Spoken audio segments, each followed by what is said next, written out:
ज्योतिरादित्य सिंधिया का बयान, जनता का आशीर्वाद सबसे बड़ी पूंजी है। जनता की सेवा के लिए हम लोग तत्पर रहते हैं। मेरे लिए राजनीतिक नहीं, जनसेवक की उपाधि ज्यादा बड़ी है। जनसेवा के रास्ते में हम निकले हैं, इसलिए जनता का आशीर्वाद लेना ही हमारी सबसे बड़ी पूंजी है। देवास से शाजापुर में जनता से जिस प्रकार आशीर्वाद प्राप्त हुआ है, मैं जिंदगी भर ऋणी रहूंगा। आशीर्वाद यात्रा के लिए प्रधानमंत्री नरेंद्र मोदी, गृह मंत्री अमित शाह, राष्ट्रीय अध्यक्ष जेपी नड्डा का कृतज्ञ हूं। नगरीय उड्डयन क्षेत्र को पूरे देश में विस्तृत रूप से जाल फैलाना और आम जनता को सुविधा देना यह प्रधानमंत्री नरेंद्र मोदी की मंशा है। इस राह पर मैं काम कर रहा हूं।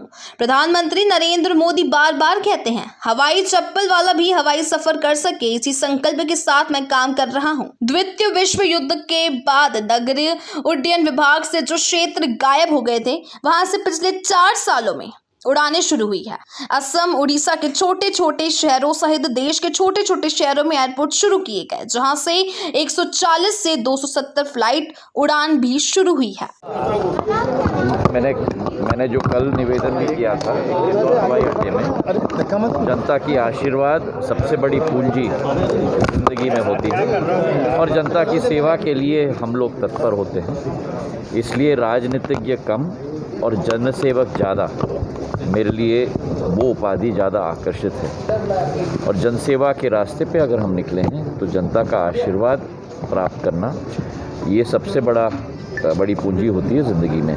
और जो कल भव्य शाजापुर और देवास में स्वागत हुआ, मैं ज़िंदगी भर शाजापुर और देवास की जनता का ऋणी रहूँगा।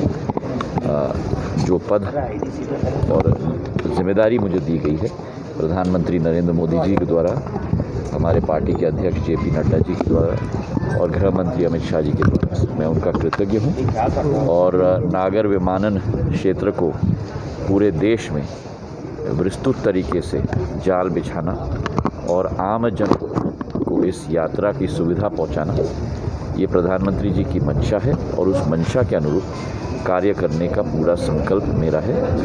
जो प्रधानमंत्री जी बार बार कहते हैं कि हवाई चप्पल वाला भी हवाई सफ़र कर पाए, इस संकल्प को हमें साकार करना है। और भारत में वो क्षमता है, जैसे हम देख रहे हैं और अनुभव कर रहे हैं पिछले 1 महीने में, जो नए रूट्स शुरू की गई हैं, पिछले 4 सालों में जो नए हवाई अड्डे शुरू किए गए हैं, जो द्वितीय विश्व युद्ध के बाद नागर विमानन के मानचित्र से उड़ाई गई थी, दोबारा स्थापित हो गई हैं। और आज उन छोटे छोटे शहरों से भी, झरसुगुड़ा हो, उड़ीसा का रूपसी हो आसाम में, इन छोटे छोटे शहरों में भी करीब 140 से 170 फ्लाइट्स प्रति माह निकल रही हैं। तो हमारा पूरा विश्वास है कि आने वाले दशक में भारतीय नागरिक हवाई सेवा से ही यात्रा करना चाहेगा और इसका एक जाल हमें पूरे देश में बिछाना होगा।